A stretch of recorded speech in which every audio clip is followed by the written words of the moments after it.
Ռուսաստանի պաշտպանության նախարարությունը հայտնել է, որ ուկրաինական ուժերը 100-ից ավելի անօդաչուներով թիրախավորել են Բելգորոդի, Վորոնեժի, Մոսկվայի, Բրյանսկի եւ Օրիոլի շրջանները։ Կուրսկում ավելի քան 20 բնակելի շենք է վնասվել, կան տուժածներ եւ զոհեր։ Սումիին ռուսական հարվածների հետևանքով տուժածների թիվն էլ հասել է 129-ի, այդ թվում 17 երեխա։ Վերջին տվյալով զոհվել է 35 մարդ։ Քաղաքում երրորդյա սուգ է հայտարարվել։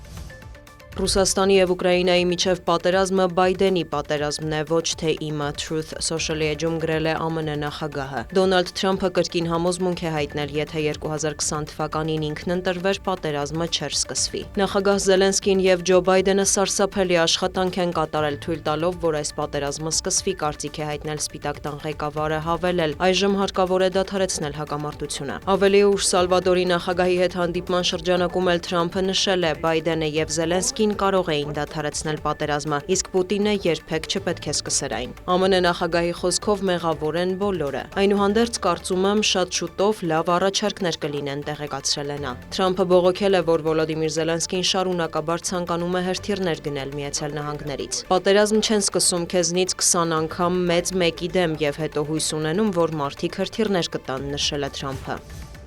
Դոնալդ Թրամփի հատուկ բանագնաց Սթիվ Ուիտկոֆը, որն ապրիլի 11-ին հանդիպել էր Ռուսաստանի նախագահի հետ քննարկելու Ուկրաինայում պատերազմը, հայտարարել է. Վլադիմիր Պուտինի հետ խաղաղության համաձայնագիր ստորագրելու հնարավորություն է տեսնում։ Համաձայնագիրը վերաբերում է այդ թվում այսպես կոչված 5 շրջաններին, սակայն իրավիճակն ավելի բարդ է։ Ռուսաստանի եւ Ուկրաինայի միջև իսկապես խնդրահարույց հարցեր կան, ասել է ԱՄՆ նախագահի բանագնացը։ Ուիտկոֆը կարծիք է հայտնել, որ Միացյալ Նահանգները եւ Ռուսաստանն էլ կարող են վերականգնել հարաբերությունները հաշվի առնելով առևտրային հնարավորությունները։ Դա կնպաստի տարածաշրջանում կայունությանը, համոզմունք է հայտնել պաշտոնյան։ Ռուսաստանի արտգործնախարարն էլ տեղեկացրել է, որ Մոսկվան եւ Վաշինգտոնը դեռ համաձայնության չեն եկել ռուս-ուկրաինական հնարավոր համաձայնագրի հիմնական պարամետրերի շուրջ։ Ըստ Սերգեյ Լավրովի, դրանք քննարկվում են։ Պատրաստ ենք Միացյալ Նահանգների նախագահի հետ քննարկել փոխշահավետ նախաձեռնությունները, սակայն գիտենք ինչպես խուսափել պայմանավորվածություններից, որոնք կարող են վնասել Ռուսաստանի շահերին, հավելել է դիվանագետը։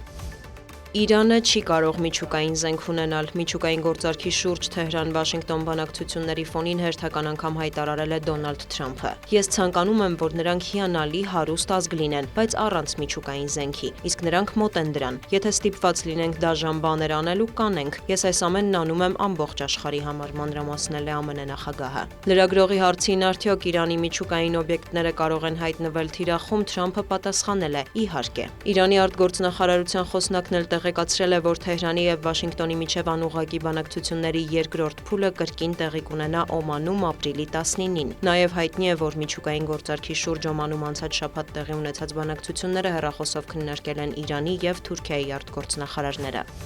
Հեռախոսազրույց են ունեցել նաև Հական Ֆիդանը եւ Մարկո Ռուբիոն։ Ըստ պետքարտուղարության դիվանագետները քննարկել են տարածաշրջանային անվտանգությանը, Իրանից եւ նրա վստահված անձանց կողմից սպառնացող վտանգները։ Ֆիդանը եւ Ռուբիոն ընդգծել են հակաահաբեկչական ոլորտում գործակցության եւ ՆԱՏՕ-ի ամրապնդման կարեւորությունը, ասված է հաղորդագրության մեջ։ Ըստ թուրքական կողմի առանձնահատուկ ուշադրություն է դարձվել Սիրիայում իրավիճակին եւ Գազայի հատվածում հումանիտար ճգնաժամին։ Անդրադարձ է եղել Ուկրաինայում հրադադարի հաստատման ուղղությամբ գործադրվող ջանքերին։ Դիանա Գասպարյան, լուրեր։